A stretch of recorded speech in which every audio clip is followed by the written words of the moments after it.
Bismillahirrahmanirrahim. Assalamu alaikum students. Hope you all are fine. In previous lecture we did three numericals 2.5, 2.6 and 2.7. Hope कि आपको समझ आए होंगे और आपने उसकी नीट कॉपी पे नोट किया होगा और प्रैक्टिस की होगी। अब हम 2.8 न्यूमेरिकल स्टार्ट करते हैं। सबसे पहले हम इसको पढ़ते हैं।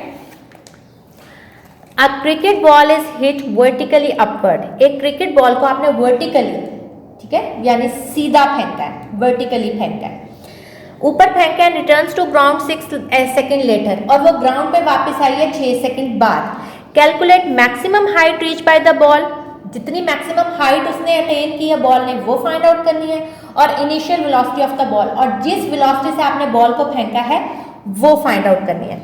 सबसे पहले ये याद रखें कि जब कोई चीज़ आप ग्राउंड के अगेंस्ट फेंकते हैं यानी वर्टिकली अपवर्ड फेंकते हैं तो अब उसमें एक्सेलरेशन की जगह ग्रेविटेशनल यानी जी की वैल्यू आती है, ठीक है। तो उसमें बॉल क्योंकि आपने अगेंस्ट द ग्राउंड फेंकी है यानी वर्टिकली अपवर्ड फेंकी है, इसलिए यहाँ ए की जगह जी आएगा। दूसरा, आपके पास टाइम जो है वो 6 सेकेंड टोटल है ऊपर फेंकने का और वापस आने का। उसने टोटल टाइम आपको 6 सेकेंड बताया, तो इसका मतलब है 3 सेकेंड उसको जाने में लगे और 3 सेकेंड उसको वापस आने में लगे, ठीक है। तो जो मैक्सिमम हाइट उसने अटेन की तो उसमें आप जो टाइम लिखेंगे वो 3 सेकेंड लिखेंगे, ठीक है। या इनिशियल जो उसकी वेलोसिटी है उसमें जो आप लिखेंगे वो उसका जो टाइम होगा वो लिखेंगे 3 सेकेंड्स, ठीक है, क्योंकि जाने में जो उसको लग रहा है वो 3 सेकेंड है। टोटल टाइम उसने आपको 6 सेकेंड बताया। चलिए अब इसका स्टार्ट करते हैं। सबसे पहले हम इसका डाटा लिखते हैं। सबसे पहले क्योंकि बॉल ने जब ऊपर जाती है तो ऊपर जाके और वो वापस आई है तो इसकी फाइनल वेलोसिटी क्या होगी? 0, क्योंकि बॉल रुक गई तो फाइनल वेलोसिटी 0 है। डिस्टेंस हमने फाइंड आउट करना है, इनिशियल वेलोसिटी भी आपने फाइंड आउट करनी है, लेकिन एक्सेलरेशन मैंने अभी बताया क्योंकि अगेंस्ट द ग्राउंड है तो इसकी जो एक्सेलरेशन है वो ग्रेविटेशनल फोर्स है वो हो जाएगी -10 मीटर पर सेकेंड स्क्वायर। अब ये माइनस क्यों है? क्योंकि आपने उसको अगेंस्ट फेंका है, ठीक है। जब ग्राउंड की तरफ आ रही होती है तो पॉजिटिव होती है, अब ये क्योंकि अगेंस्ट जा रही है इसलिए इसमें नेगेटिव जी आएगा, ठीक है। अब टोटल टाइम कितना है? 6 सेकेंड। 6 सेकेंड में क्या है? Time to reach at maximum height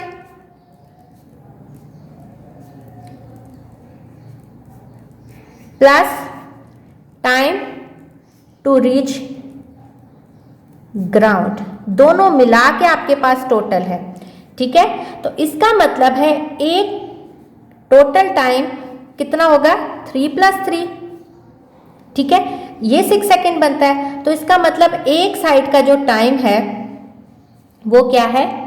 3 second, ठीक है। ये हमने टाइम अभी फाइंड आउट किया है। जो एक साइड का आपके पास टाइम है वो क्या है?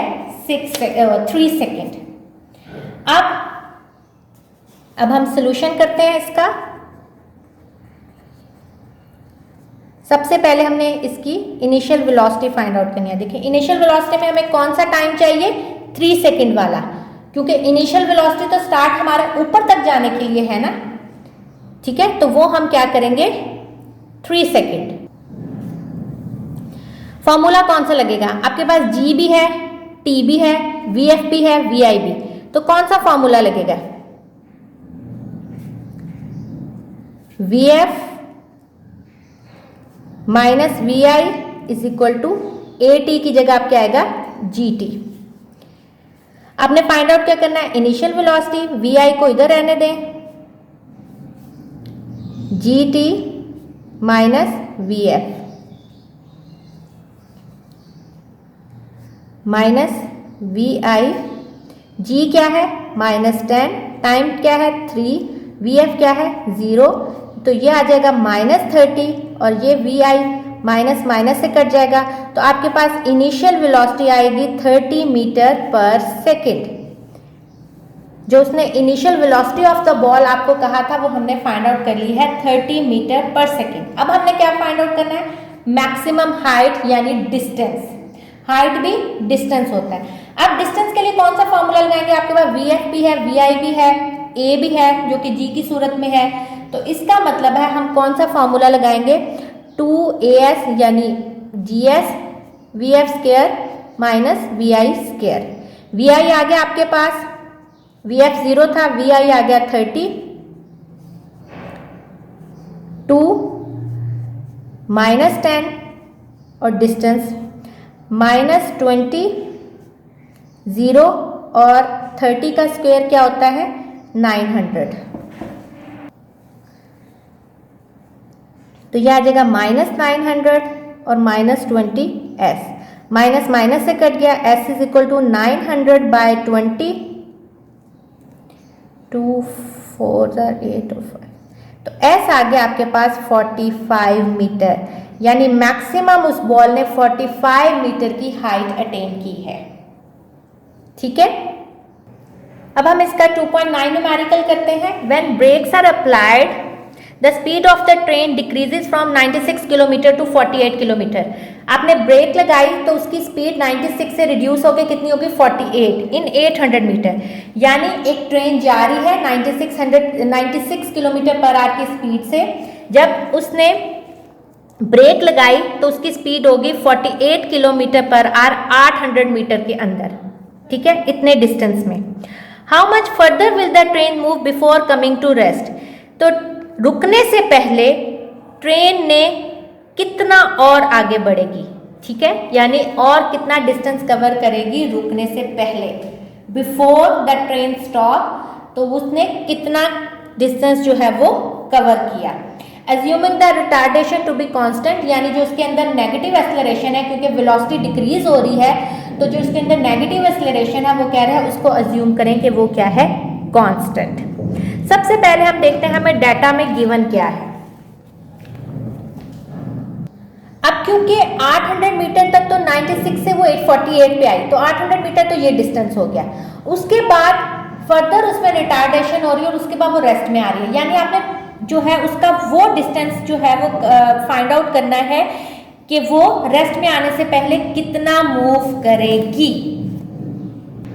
सबसे पहले उसने हमें इनिशियल वेलोसिटी दी हुई है,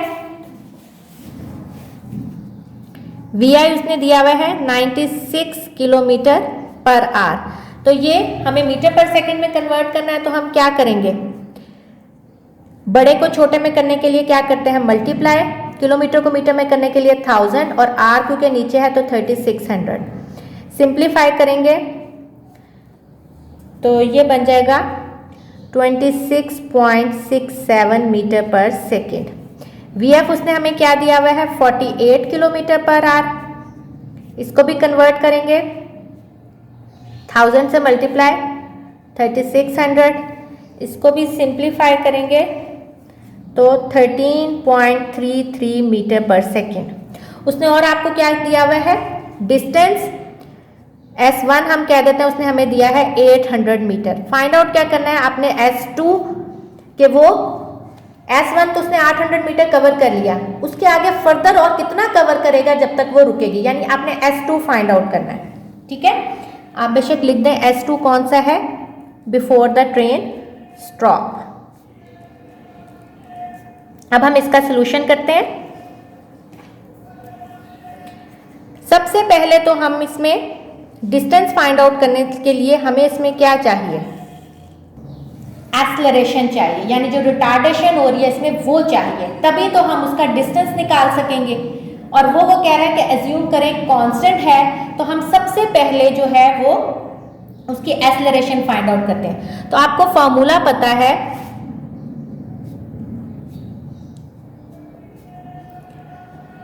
टू ए S1 लिख रहे हैं क्योंकि हमने डिस्टेंस S1 से करना है, VF square minus VI square, values put करें 2A S1 आपके पास क्या है 800, VF स्क्वायर क्या है 13.33 का स्क्वायर, VI क्या है 26.67 का स्क्वायर, तो ये आ जाएगा 1600A, 13 इसका स्क्वायर आ जाएगा 177.69, -711.29, इसको माइनस करेंगे -533.599। ए चाहिए, ए को इधर रहने दें, 1600 उससे जाके डिवाइड हो जाएगा, तो आंसर आ जाएगा आपके पास -0.3335। यूनिट क्या होती है? मीटर पर सेकंड स्क्वायर। ये आपके पास ए आ गया। और देखिए आपको इसके नेगेटिव साइन से पता चल रहा है कि ये रिटार्डेशन है, ठीक है। लेकिन निकालना तो हमने S2 था, तो अब हम S को फाइंड आउट करने के, अब हम इसका अगला करते हैं कि हमने S2 फाइंड आउट करना है। देखें, S2 फाइंड आउट करने के लिए अब जो इसकी फाइनल वेलोसिटी है वो ट्रेन की अब इनिशियल वेलोसिटी है, और फाइनल वेलोसिटी क्या होगी? 0, क्योंकि वो रुक गई है। क्योंकि आपने डिस्टेंस फाइंड आउट करना है जब ट्रेन की स्पीड कम हुई है वहां से लेके जब तक ट्रेन रुकी है। तो अब इसका डाटा क्या होगा? इसके डाटा के मुताबिक अब इनिशियल वेलोसिटी जो है, इनिशियल वेलोसिटी जो है वो क्या हो गई? 48 किलोमीटर पर आवर।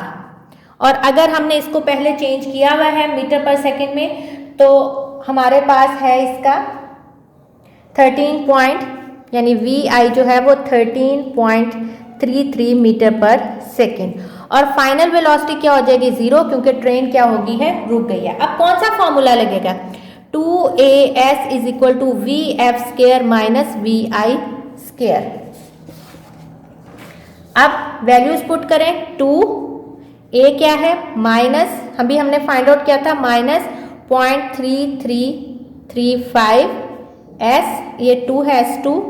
VF क्या है? 0, और VI क्या है? 13.33 का स्क्वायर।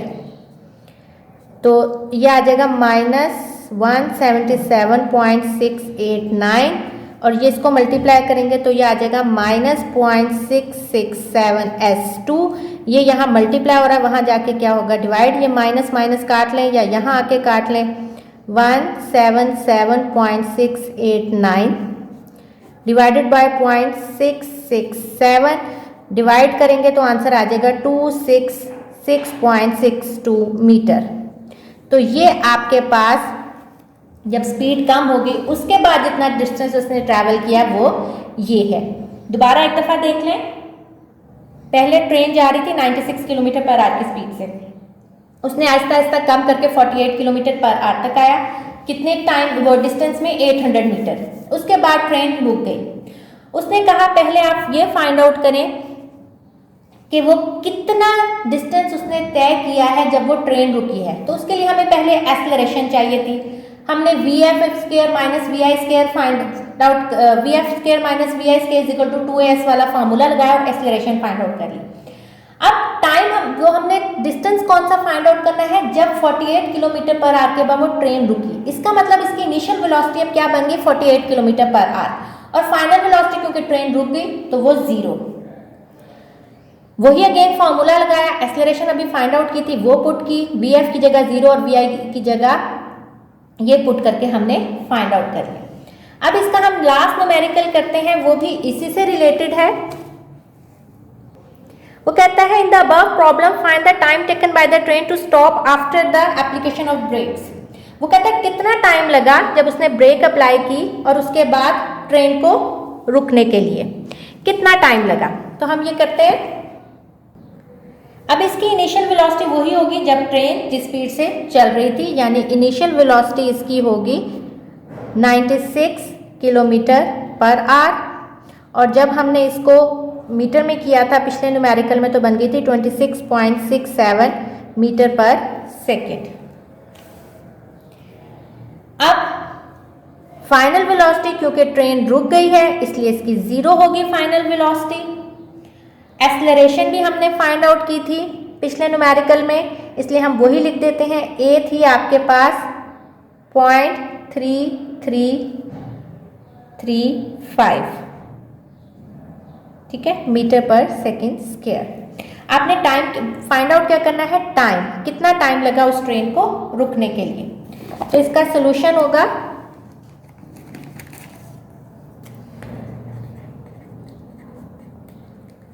सोल्यूशन में हमने टाइम फाइंड आउट करना है, तो आपको पता है टाइम का फॉर्मूला क्या है,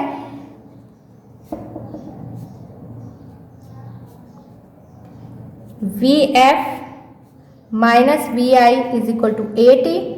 टाइम को इधर रहने दें, वैल्यूज पुट करें। VF क्या है 0 माइनस VI क्या है 26.67 और एक्सेलरेशन कितने हैं 0.3335।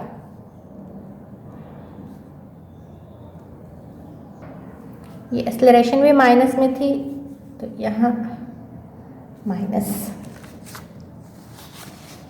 अब यह आ जाएगा -26.67 डिवाइडेड बाय -0.335, माइनस माइनस से कट गया, इनको डिवाइड करेंगे तो टाइम आ जाएगा 80 सेकेंड। तो 80 सेकेंड लगे उस ट्रेन को रुकने के लिए टोटल, उसमें से जब वो इनिशियल और उसके बाद ब्रेक लगा के जब तक ट्रेन रुकी तो उसको 80 सेकेंड्स लगे। ठीक है, आज सेकंड चैप्टर के न्यूमेरिकल्स खत्म हो गए। होप कि आपको समझ आई होगी। फिर भी अगर कोई इश्यू होता है तो आप मुझसे कमेंट्स में पूछ सकते हैं। प्रैक्टिस करें अच्छी तरह और फिर पहले समझें अच्छी तरह और फिर उसको सॉल्व करें। इंशाल्लाह हम नेक्स्ट लेक्चर में इसकी एक्सरसाइज करेंगे। ओके स्टूडेंट्स, टेक केयर, अल्लाह हाफिज।